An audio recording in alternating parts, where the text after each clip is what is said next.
31, ¿lo tenemos? Y dice así la palabra del Señor: ¿No has oído que el Dios eterno es Jehová, el cual creó los confines de la tierra? No desfallece ni se fatiga con cansancio, y su entendimiento no hay quien lo alcance. Él da esfuerzo al cansado y multiplica las fuerzas al que no tiene ninguna. Los muchachos se fatigan y se cansan, y los jóvenes flaquean y caen. Pero los que esperan a Jehová tendrán nuevas fuerzas, levantarán alas como las águilas, correrán y no se cansarán, caminarán y no se fatigarán. Amén. Voy a tomar su lugar.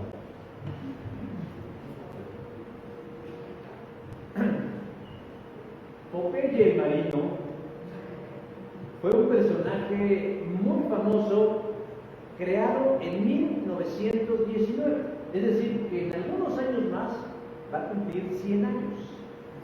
Y pasó de ser una tira cómica a una serie animada para el cine y para la televisión.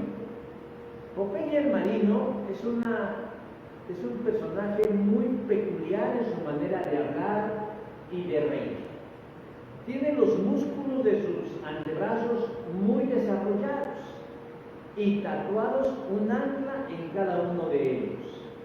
Siempre lleva una pipa de caña de maíz en su boca.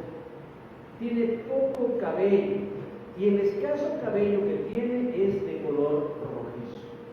Tiene una prominente quijada y solo tiene un ojo, el ojo izquierdo, que es de color azul. Nunca hemos sabido cómo es que perdió el ojo derecho. La vestimenta de Popeye varía de un uniforme completo blanco a pantalón de mezclilla azul, camisa azul marino o negra, pero invariablemente siempre lleva una gorra de marino. Sus aventuras se llevan a cabo en muchas partes del mundo, en las que ha tenido que enfrentar diversos enemigos, siendo el más conocido de ellos Brutus. Una particularidad por la que es recordado Popeye el Marino es que cuando enfrenta duras dificultades, cuando sus poderosos antebrazos ya no dan más, se ve la necesidad de echar mano de una lata de espinacas, para que luego de comerlas, hacerse de la fuerza necesaria para poder triunfar.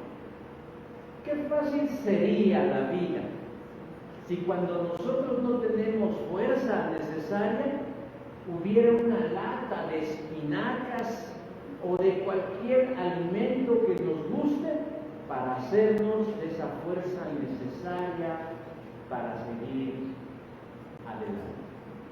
Porque tenemos que admitir una realidad. Por más que queramos romantizar la vida, en más de una ocasión habremos, o tal vez estemos, en una condición en donde estemos como zapato de cartera, diciendo: ya no puedo más, quiero tirar la toalla, dejar este trabajo que me agobia, abandonar estas clases que no les veo sentido, cambiar de familia porque no me comprende, dejar esta fe de la que no veo resultado, o inclusive esta iglesia donde no veo a Dios. Pero hay quienes van al extremo e inclusive desean abandonar la vida porque ya no pueden más. ¿Qué hacemos cuando no podemos más? ¿Qué es lo que realizamos para seguir adelante? Déjeme decir que la gran mayoría de las personas, cuando sienten que ya no pueden más, recurren a la vieja confiable de echarle ganas. Hay que echarle ganas. Nada más que existe un pequeño gran problema. ¿Dónde? ¿Dónde venden las ganas? ¿Quién las regala las ganas? Acaba de fallecer una persona que conocí hace algunos años, que cuando murió su esposo, ella decía que la gente le decía: fulanita, échale ganas. Y ella con la voz quebrantada decía: nada más que me digan de dónde saco las ganas para seguir adelante. ¿De dónde saco la fuerza para no renunciar cuando algo vale la pena? El profeta Isaías es considerado por muchos el príncipe de los profetas. Y esto en relación a la relevancia de sus profecías y de lo prolongado de su ministerio. Porque él profetizó durante el reinado de por lo menos 5 reyes: Usías, Jotam, Acaz, Ezequías y algo del rey de Manasés. Todos reyes de Judá. De tal manera que su trabajo profético tuvo una duración de 60 años. 60 años sirviendo al Señor. Isaías está catalogado como un profeta escritor, es decir, documentó su trabajo a través de escritos, y es el libro que hoy tenemos en la Biblia, compuesto, bueno, más bien estructurado en 66 capítulos. Y los expertos que lo han revisado, la crítica textual, lo divide en 2 partes. Del 1 al 39 dicen es descriptivo e histórico. Y a partir del 40 hasta el 66, el libro de Isaías es un bálsamo de consuelo y esperanza para el pueblo de Dios. Y es ahí, mis hermanos, donde nosotros vamos a encontrar dónde, cómo y quién puede obtener fuerza para seguir adelante. Se sabe que luego de haber sobrevivido a muchos obstáculos con ejércitos extranjeros, el pueblo de Israel, en el contexto de Isaías, todavía tendría que enfrentar el más fuerte desafío: la invasión de los babilonios. Tan solo 83 años después de la muerte del profeta, Nabucodonosor, rey de Babilonia, invadiría Jerusalén, destruiría la estructura gubernamental, se llevaría al exilio a los gobernantes, a los príncipes y sacerdotes, y al pueblo lo dejaría en la más completa indefensión. Isaías visualizó esto 80 años antes por revelación divina, y de eso tratan los capítulos del 40 al 66. Animar anticipadamente a su pueblo para que, independientemente del sufrimiento que estaba por llegar, ellos no dejaran de confiar en Dios y que sintieran en sí mismos la fuerza de Dios para seguir adelante. ¿Cómo hacerlo? En la porción que acabamos de leer vienen 3 respuestas a 3 preguntas fundamentales acerca de dónde encontramos fuerza para seguir adelante. Porque yo estoy casi seguro, y ese casi es por si me equivoco, de que en algún momento alguien de aquí se ha sentido tentado a renunciar y a mandar todo a fuego. Pero vamos al pasado y vamos a hacerle una pregunta básica y fundamental. ¿De dónde nosotros podemos obtener fuerza para seguir adelante? Versículo 28 nos dice: ¿no has sabido que el Dios eterno es Jehová? Esto, mis hermanos, es lo que se conoce como una pregunta retórica al pueblo de Dios. Es decir, una pregunta que de antemano debemos saber la respuesta, porque el creyente debe conocer la respuesta a esta pregunta. ¿No sabes ni has escuchado que Jehová es el Dios eterno? Pero si alguien no conoce la respuesta, déjeme decir que tiene un problema y entonces no es creyente. Comienza, porque este capítulo 40, donde tomamos estas palabras, comienza con una expresión desconcertante, porque empieza diciendo: consolaos, consolaos, consolaos, pueblo mío. O sea, son palabras de consuelo, pero uno se pregunta: ¿a razón de qué? ¿Por qué el profeta le está diciendo que deben ser consolados? Y si nosotros hemos ido leyendo el libro de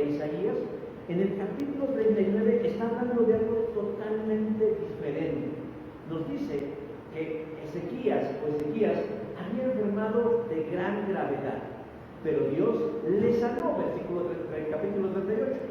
En el capítulo 39 se nos dice que Ezequías, cuando se sanó, se puso harto de contento, porque lo visitaron embajadores del gobierno babilonio.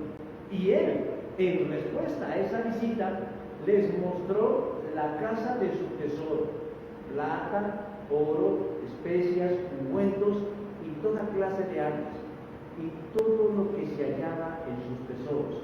Y no hubo cosa en su casa, en todos sus dominios, que Ezequías no les mostrase. Isaías capítulo 39, versículo 2. O sea, Isaías estaba muy contento porque lo habían visitado altos dignatarios de Babilonia y se abrió como almeja. Pásele usted, mire, aquí tenemos el baño, mire, aquí tenemos la cocina, mire, por acá está un recibidorcito, mire, aquí tenemos nuestra tetera de oro, mire que por acá está la pantalla de 150 pulgadas. Bueno, él estaba, pero de veras, muy contento. Les mostró todo. Les mostró a sus visitantes todo lo que había en el palacio. Lo que no sabía Ezequías es que esa información que le estaba dando en el futuro serviría como arma en contra de su reinado. ¿Por qué? Porque los babilonios utilizarían esa información para atacar a Jerusalén. Pero eso no lo sabía. Isaías se entera de la visita de los babilonios y va a ver a Ezequías y le pregunta: ¿pues quién son esos? Y ya le dicen quiénes son. Y le dicen: ¿y qué les has enseñado a esas personas? Y entonces Ezequías le dice: pues todo. Bueno, hasta el plato del perro le mostré. Y entonces Isaías le dice: van a venir días en que todo lo que hay en el palacio y todo lo que contaron tus antepasados hasta el día de hoy será llevado a Babilonia. No quedará aquí nada. Aún algunos de tus propios descendientes te los llevarán a Babilonia, los castrarán y los pondrán como criados en el palacio del rey. Versículo 6 y versículo 7 del capítulo 39 del libro de Isaías. Son malas noticias, muy malas noticias. Imagínese usted la cara del rey al saber que lo que él hizo de buena voluntad atraerá fuertes consecuencias y perjuicios a él, a su descendencia y a su nación. Por eso, cuando llegamos al capítulo 40, comienza diciendo: consolaos, consolaos, pueblo mío, dice vuestro Dios. ¿De qué necesitan ser consolados? ¿De qué necesitan ser consolados? Dice: anúncienles de mi parte que ya han dejado de ser esclavos, ya les hice pagar por su pecado y el castigo que han recibido es más que suficiente. El profeta se ubica en el futuro y le está hablando a su pueblo diciendo: en 80 años, 83 para ser exactos, vendrá el ejército de Babilonia y arrasará con todo, como lo dijo el profeta al rey. Y sufrirán mucho, porque verán todo lo que construyeron por años venirse, caer hacia abajo. Y eso los llevará en una condición emocional y espiritual que desearán no haber vivido.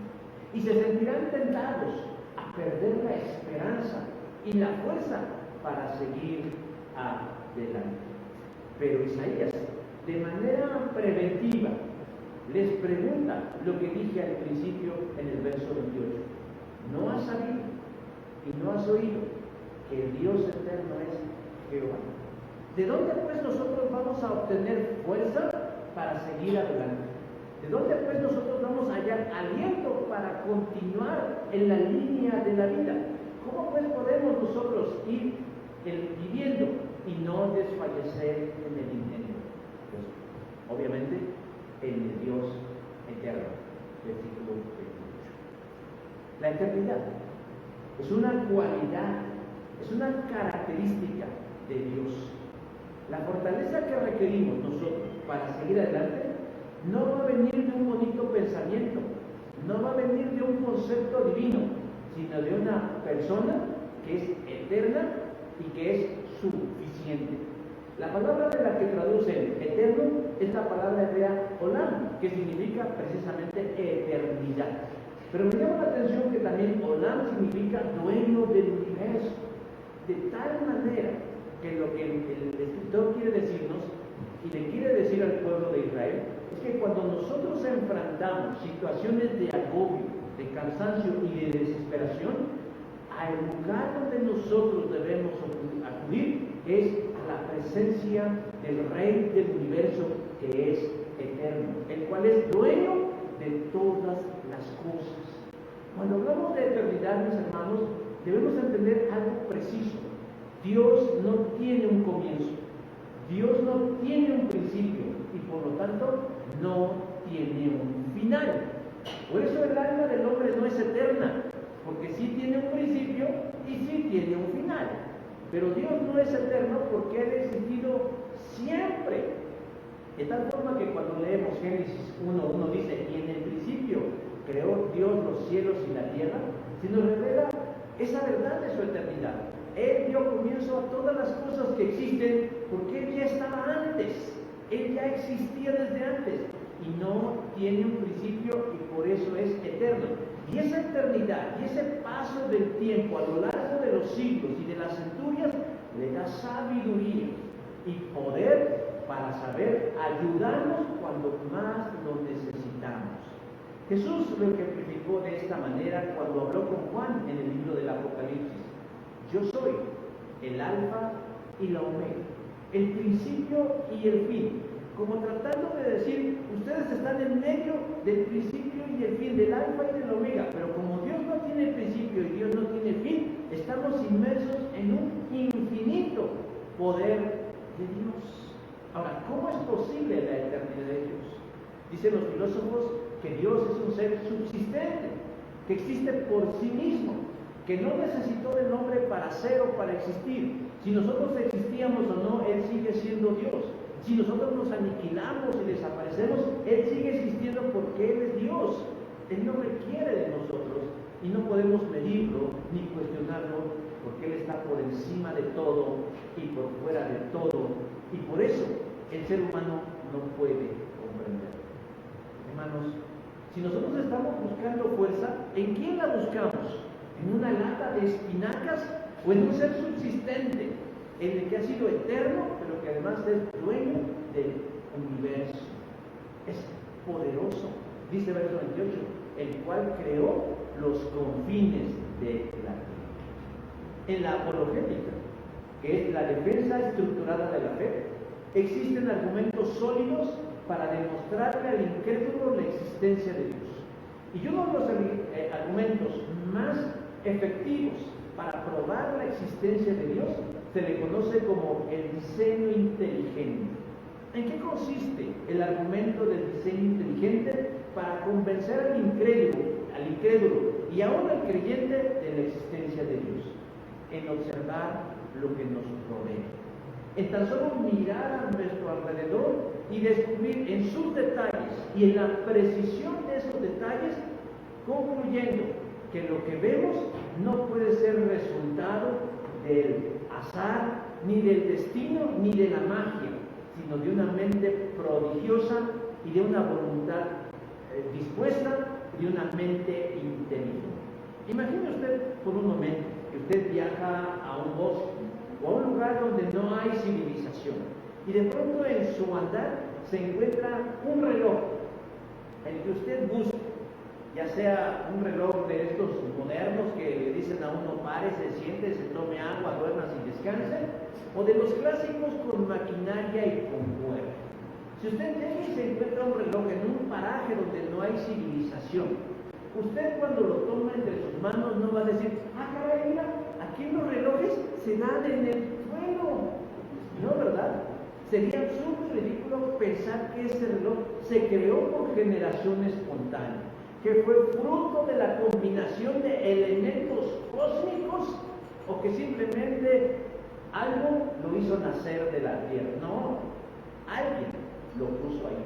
Y alguien diseñó ese reloj y a alguien se le cayó ese reloj. Bueno, del mismo modo, hermanos, cuando nosotros miramos el mundo y vemos la perfección con la que se mueve y funciona, no podemos decir, esto es obra de que dos proteínas se juntaron de forma aleatoria y dieron como resultado toda la creación que conocemos. Pablo dice, por medio de lo que Dios ha creado, todos podemos conocer. Y también podemos ver su poder. Romanos 1. A esto, la teología le denomina revelación general. De tal manera que el ser humano no puede decir, yo no conozco a Dios, yo no tengo Biblia, por lo tanto no puedo conocer a Dios. Pero Pablo dice, puedes conocerlo, puedes saber que existe un Dios, con tan solo mirar todo lo creado. El salmista dice, los cielos cuentan la gloria de Dios y el firmamento anuncia la obra de sus manos. Si la gente no quiere creer en la existencia de un Dios, ese ya es un problema. Pero de que Dios se ha revelado en su existencia, ahí está. Y si prefieren creer y atribuirle todo al azar o a las probabilidades, en vez de creer en un Dios poderoso, ese es su problema. Pero Dios es poderoso. Algunos creen que Dios creó todo de la nada. Es más, nos dice, Dios creó todo de la nada. Pero metafísicamente eso es imposible, porque la nada nunca crea nada. Dios lo creó todo de algo que ya existía. Lean Génesis 1:2, y la tierra estaba desordenada y vacía. Es decir, ya había algo, y Dios puso orden en las cosas que ya había, porque coexistían con Él. El hecho de que Dios no cree nada de la nada, no le quita el mérito en su poder creador. Al contrario, lo revela como un ser más real. Por eso, mis hermanos, si nosotros necesitamos fuerza para seguir adelante, si necesitamos ganas para continuar, si necesitamos ánimo para no claudicar, el mejor lugar, la mejor fuente, el mejor espacio en donde nosotros podemos encontrarlo es en la presencia de Dios verdadero. La segunda pregunta que hay que hacerle al pasaje es, ¿quién necesita fuerza para continuar? Versículo 2 dice, al que no tiene ninguna. Isaías habla de lo que ocurrirá en el futuro de una forma tan vívida y tan real. El Espíritu Santo se lo dijo tan fascinantemente claro, y eso a mí me sorprende, que cuando Dios revela algo, no está ahí con suposiciones y corazonadas, a Él se lo dio con claridad. E Isaías entiende que pasar por lo que va a pasar Judá con los babilonios es peor de lo que han vivido con los asirios, porque Sennacherib, rey de los asirios, emprendió una guerra psicológica con el rey Ezequías. Es decir, no lo atacó, no invadió, pero se apostató alrededor de Jerusalén. Tomó algunas ciudades como la ciudad de Laquis y ejercía un tipo de acoso o de bullying, como le llaman hoy en día, para que ellos cedieran a sus pretensiones. Pero pese a eso, Dios les libró. Pero ahora, lo que está por venir es distinto. No quedará en un mero amenaza, sino en una tremenda realidad. En algo que nadie debería de vivir, una guerra. Ser invadidos por ejércitos enemigos, destruyéndolo todo, sobre todo lo que tiene sentido y significado para uno. Pero además, llevarte prisionero como esclavo a otro país. Tan solo de decirlo, hermanos, cualquiera puede sentir angustia o desesperación. Hoy en día, cada uno de nosotros enfrenta sus propias batallas. Nadie puede decir que la vida le ha sido fácil o regalada. Nadie puede erigirse como decir, a mí no me pasa nada. Si lo hace, es un soberbio y su arrogancia un día se la va a dar. Pero todos tenemos nuestras propias batallas y a veces esas batallas nos agobian. ¿Cuál es tu batalla? Los problemas económicos. No alcanza el dinero para cubrir lo más mínimo indispensable. La salud. Te duele la riuma, te duele el cuadril, la rabadilla, sientes que tus niveles de azúcar o de triglicéridos no los puedes controlar. Hay problema en tu familia, de seguro malos entendidos, problemas de comunicación. A lo mejor tienes problemas con la gente que te rodea. No todos tienen la bendición de tener buenos vecinos. A veces nos toca dar a lacra, o uno es la lacra, ¿verdad? Bueno, pero generalmente es los de alrededor. Y uno no nos puede uno cambiar con tanta facilidad. Hay problemas en nuestra mente, y no me refiero a locura, me refiero a que sobrepensamos las cosas.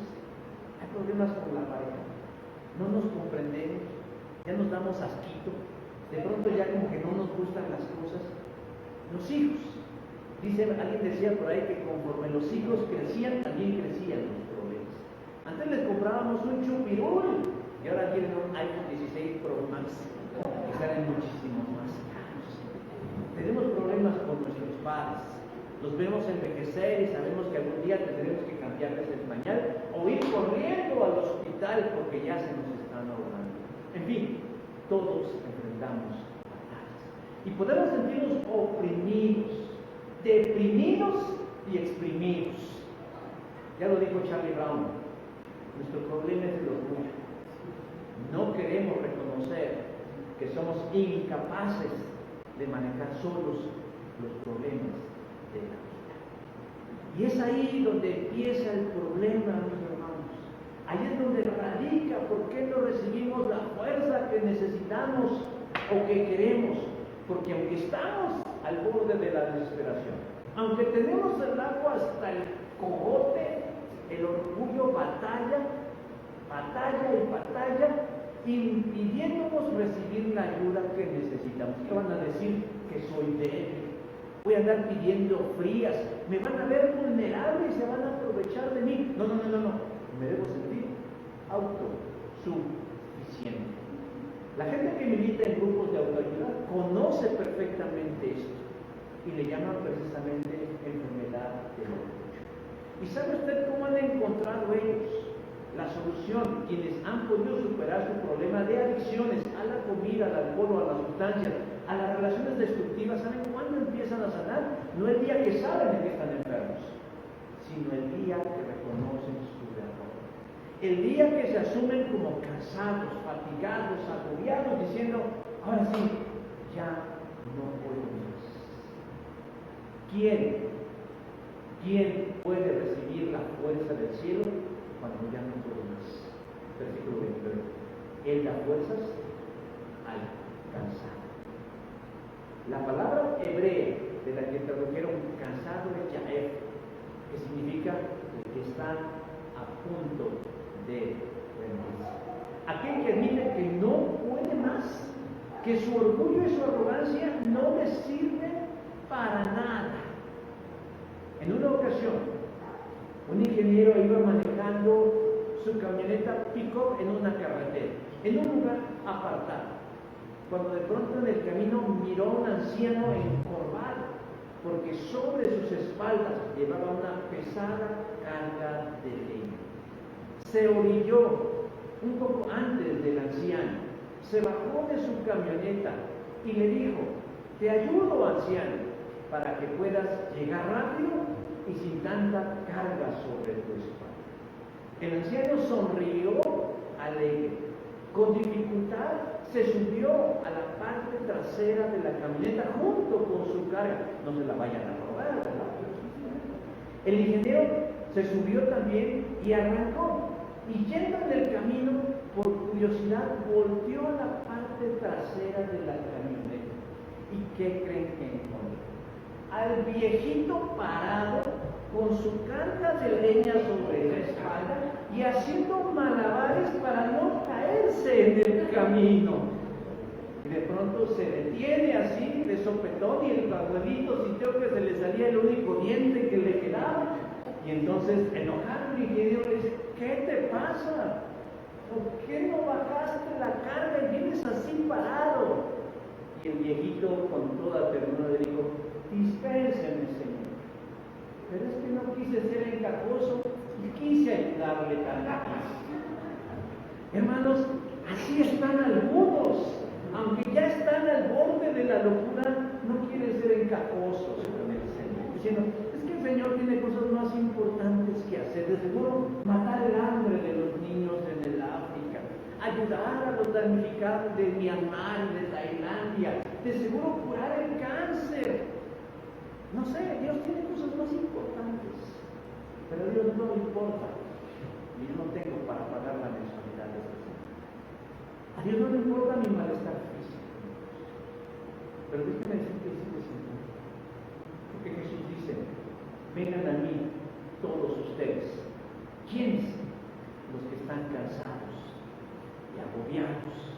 ¿Para qué? Porque yo les daré descanso. Mateo 11. Esta es una invitación, hermano. Siempre estamos: ¿quién nos va a invitar los tacos? Hoy los hermanos van a invitar a esos días de esto, ¿verdad? Pues el Señor también lanza invitaciones. Vengan. ¿A dónde? A mí. ¿A quién? A Jesús. ¿Quiénes? Todos ustedes. ¿Qué requisito debe tener? Estés cansado y agobiado. Que ya de pronto estás en la lona y dices: ya mi orgullo, mi arrogancia, mi soberbia ya no me sirven para nada. Y dice: yo te haré descansar. ¿Quién tiene que ir? El que ya no tiene expectativas, el que ya no tiene esperanzas. Ese es a que Jesús le está pidiendo: ven a mí. A los que verdaderamente se reconocen cansados y agobiados. ¿Y qué promete darles? Descanso, descanso, descanso para su condición. Y déjenme decir que aquí cabemos todos, porque Jesús dice todos. Porque algunos dirán: bueno, eso es para los que tienen familia. ¿Quién los manda a tener hijos? Se querían casar, querían tener pareja, ¿no? No, el texto dice todos. Dice: los muchachos se fatigan y se cansan, y los jóvenes flaquean y caen. La gente joven se cree inmune al cansancio. Descansa en su fortaleza, en su vigor, en su energía, en su expectativa. Pero déjeme decir que nadie escapa, sin excepción, a llegar a sentirse sin fuerzas. La palabra Nahar, de la que traducen jóvenes, también puede significar niños. Los niños también pueden vivir agobio. Los niños también pueden sentir cansancio y fatiga. Si así fuera, si no fuera, no sabríamos de lamentables casos de niños que atentan en contra de sus vidas, o jóvenes que atentan en contra de sus vidas. Hermanos, no solo los viejos y no solo los adultos con responsabilidad se abruman con achaques o conflictos. Todos necesitamos a Jesús. El rico necesita a Jesús, el pobre necesita a Jesús, la mujer necesita a Jesús, el hombre, el niño, el anciano, todo el que se siente cansado. La gente, cuando está cansada y agobiada, trata de encontrar formas o maneras en un mecanismo de supervivencia. Empieza a buscar válvulas de escape que le ayude a que la presión que lo está agobiando salga. El problema está que a veces buscan ayudas en lugares equivocados. A veces buscan sustancias que les ayuden. A veces se involucran en actividades que les ayuden. A veces se vinculan con personas que les ayuden. A veces adoptan rituales que les ayuden. Pero déjeme decir que solo el Dios verdadero, el que acabamos de ver, el subsistente, el poderoso y el eterno, es el que los puede ayudar. ¿A qué? Hallar descanso. ¿Qué dice el versículo 29? Dice: al débil aumentará su vigor. Y la palabra vigor significa en hebreo potencia, ganas, energía. Se dice que la creatina es un suplemento alimentario, de acuerdo a la voz de los expertos, es lo mejor que una persona puede tomar para tener fuerza junto con el ejercicio. ¿Por qué? porque ayuda a la formación de masa muscular. Conforme vamos envejeciendo, vamos perdiendo masa muscular. A esto se le denomina sarcopenia, es decir, si de pronto ven sus brazos, sus piernas, sus pompis, sus bíceps, sus hombros más flaquitos, no digan, ay, estoy bajando. No, se les está consumiendo el músculo, se están haciendo viejos y viejas, porque aquí no vamos a discriminar. O dicen, no, pero yo sigo gordito, porque a veces el músculo se sustituye con grasa. Pero cuando vamos perdiendo el músculo, ¿saben qué es lo que pasa, mis hermanos? Que el cuerpo se coloca en una posición de susceptibilidad y de fragilidad, porque la cobertura de los huesos, que son los músculos, pues va desapareciendo. Y un simple tropezón, un empujón, una caída, es más, el equilibrio deja de ser, y por eso los abuelitos son quienes padecen más de caídas, fracturas, esguinces y lesiones. ¿Qué es lo que recomiendan los expertos? Bueno, que hagan ejercicio de fuerza. Barrer y trapear no es de fuerza. Agarrar el control y el celular tampoco es fuerza. Estirar los brazos en la cama tampoco es ejercicio de fuerza. Es cargar. Pero además, que lo acompañe con una buena dosis de creatina, porque les ayudará a detener la desaparición del músculo y, en el mejor de los casos, a formar un poquito del músculo y aumentar así su vida. Hermanos, ¿qué necesitamos? Fuerza. Y Jesús puede darnos esa fuerza a los que estamos cansados y necesitados. Y tercera y última pregunta: ¿y cómo recibimos esa fuerza? Versículo 31. Los que esperan a Jehová tendrán nuevas fuerzas. Isaías habla en la segunda parte de su libro como si lo que está por suceder ya hubiera sucedido. Pero en realidad faltan 80 años para que suceda. ¿Por qué Dios les anuncia con tanta antelación lo que va a suceder? Bueno, para que tomen sus precauciones. Pero pareciera que el ser humano no es propio de la cultura de la prevención. Ahí vemos cómo le hacemos. Oiga, pero no se caiga. No, ahí vemos, esperemos que no se caiga. No. Siempre será tenerlo y no necesitarlo, a necesitarlo y no tenerlo. Dios les anuncia con anticipación que una desgracia está por suceder. Y en su palabra nos dice que el prudente ve el peligro y busca respuestas. Proverbios 22:3. Y nosotros debiéramos, mis hermanos, caminar en esa dirección. A lo mejor dirán ustedes, oye, lo que está diciendo el pastor, a mí no me toca. Porque yo estoy, pero miren, al sentado. Buena salud, buena familia, buen trabajo, soy joven, soy guapo, soy bonita, tengo todo. Pero no siempre va a ser así. Dios quiere que veamos como Él mira el futuro. ¿Cómo podemos obtener la fuerza que necesitamos? Dice verso 31, los que esperan. Y la palabra esperar en el hebreo significa confianza. La mejor forma de obtener la fuerza que necesitamos es confiar en Dios. En un verdadero acto de humildad hay que confiar en Dios. Y yo sé que esto a algunos puede parecerlo como algo muy pasivo, esperar en Dios. Yo no estoy diciendo que no hagan nada, pero tener fe es una acción. Debemos, primeramente ante todo, sacar nuestras manotas de ese asunto que nos agobia y ponerlas en manos de Dios. Por eso digo que es un trabajo que le pega al orgullo, porque tenemos que reconocer que si estamos en el agujero, en muchas de las veces es porque han sido nuestras propias manos las que han entorpecido todo. Y si queremos resolver nuestros problemas, debemos permitir que Dios actúe de la manera, en el tiempo y la forma que Él ha decidido. ¿Qué dice el Salmo?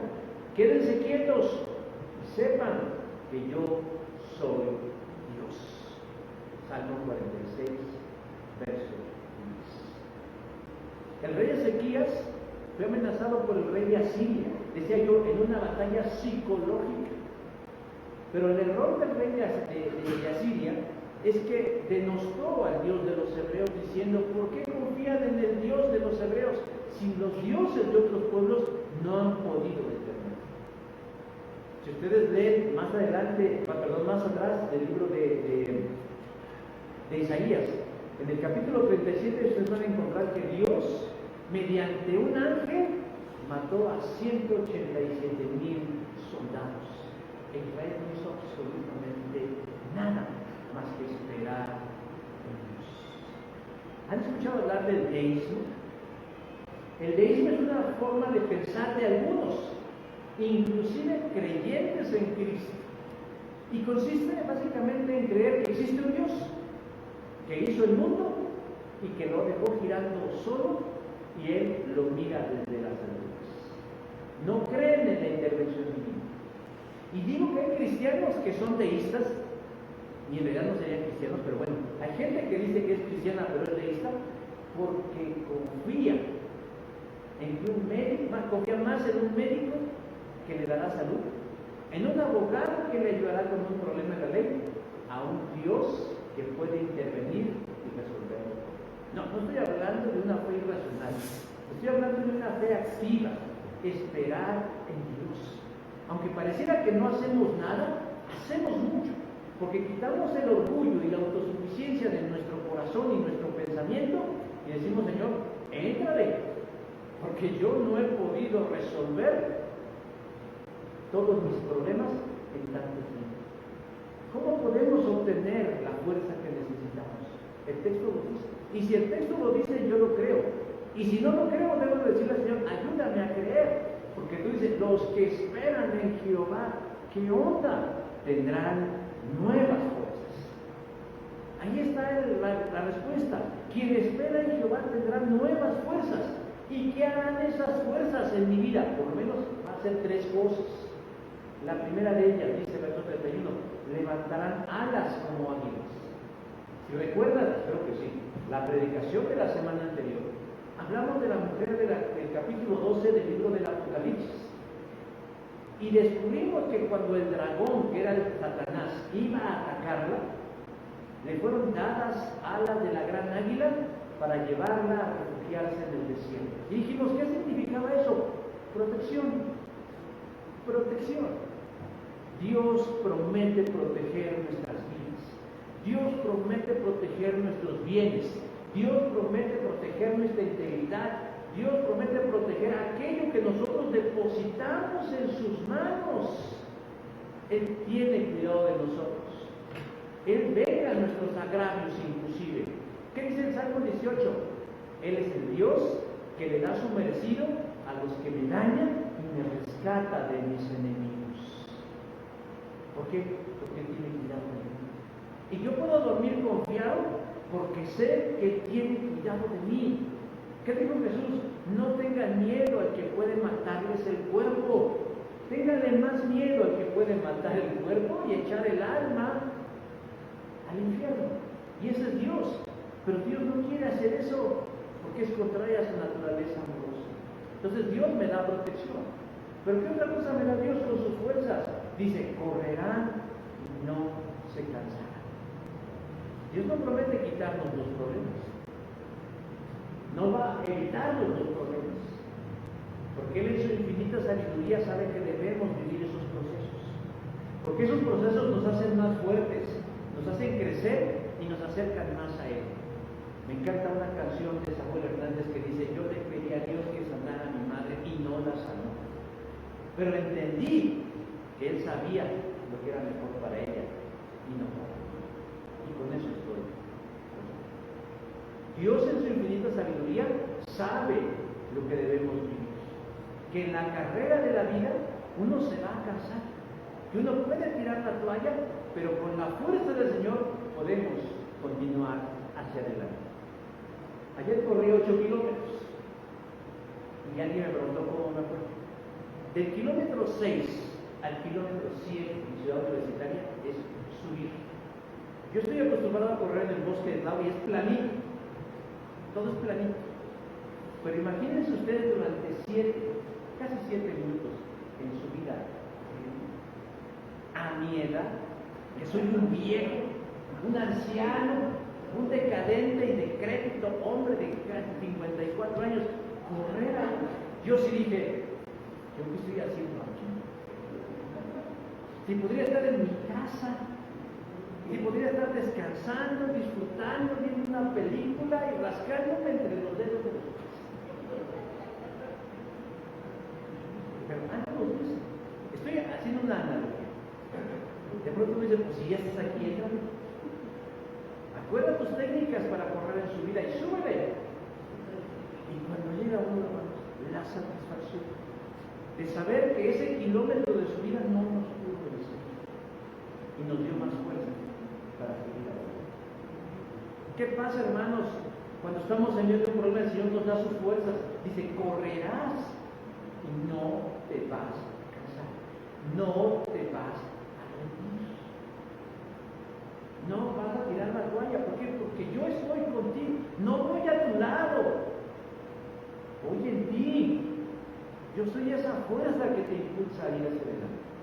Y la tercera cosa, y caminarás sin fatiga.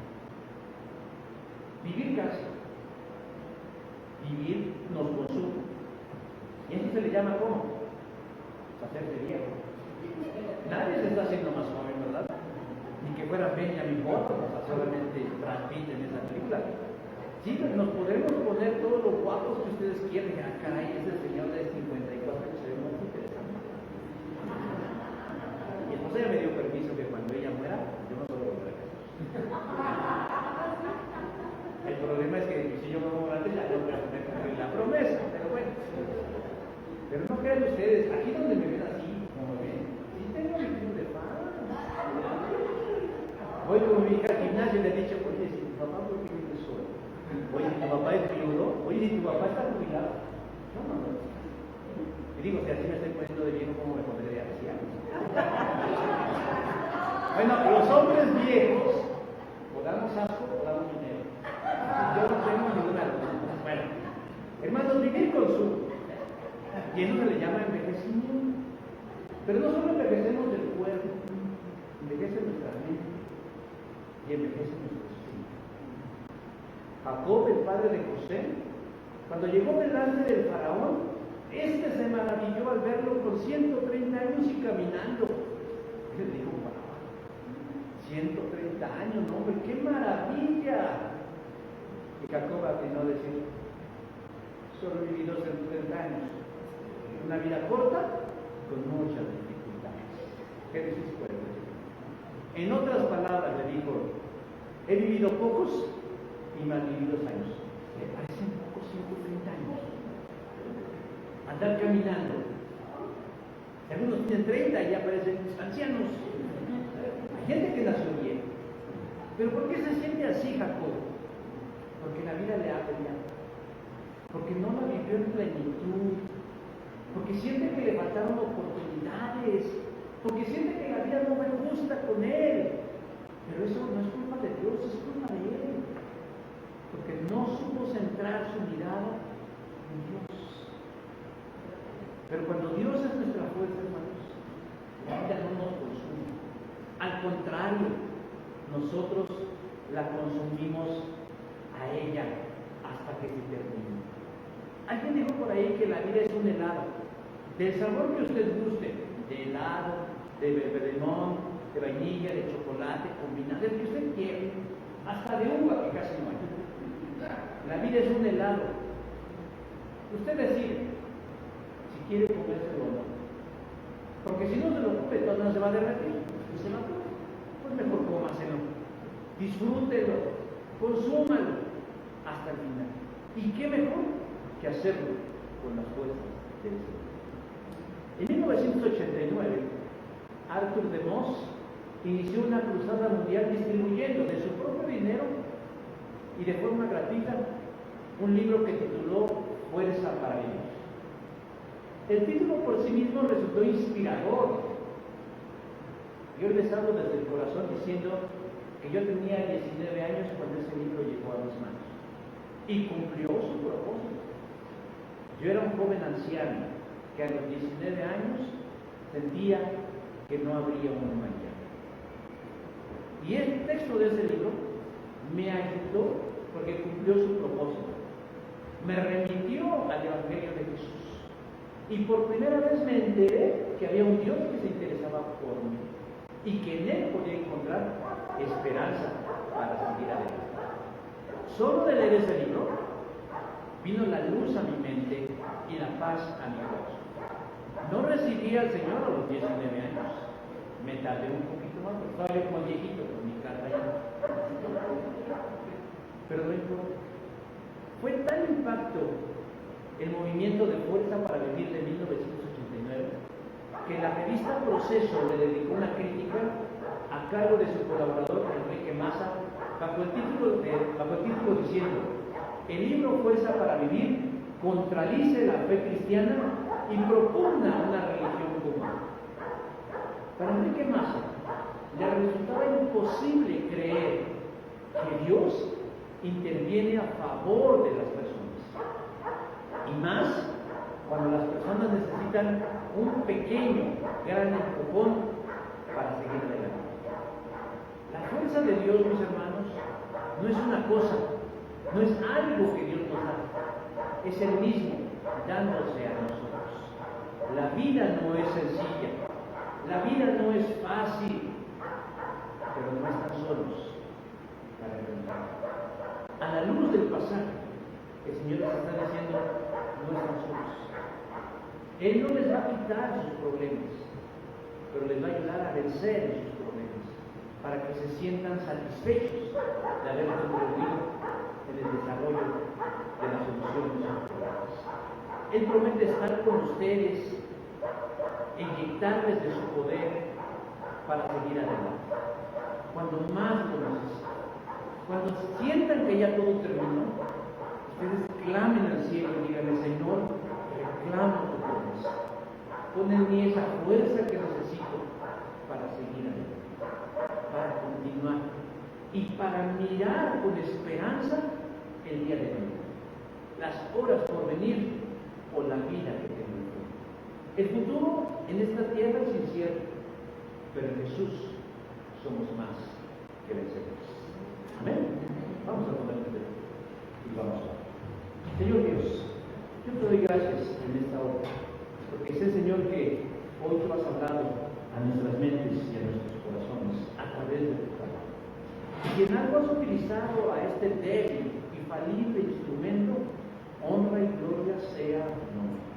Porque lo que realmente importa, Dios, es el resultado que tú logres en las mentes y en los corazones de los que hoy han estado aquí. Bendice sus vidas. Y qué mejor bendición, además de un mensaje inspirador, que tu presencia misma en sus vidas. Sobre todo en esa debilidad, en ese cansancio, en ese agobio, en esa circunstancia. Señor, hoy siembra en ellos la semilla de la fe y de la esperanza. Y permite que en las siguientes horas, en los siguientes días, ellos puedan verla resplandecer y crecer poderosamente en ellos. Premia su fe, Señor, y manifiéstate para avergonzar al enemigo y para bendecir al necesitado. Guárdalos en el precioso hueco de tu mano, Señor, y sosténlos con tu mano poderosa. Porque te lo estoy pidiendo, Señor, en los méritos divinos y suficientes de Cristo nuestro Señor. Amén. Gracias, hermanos. Puedo, hermanos, gracias.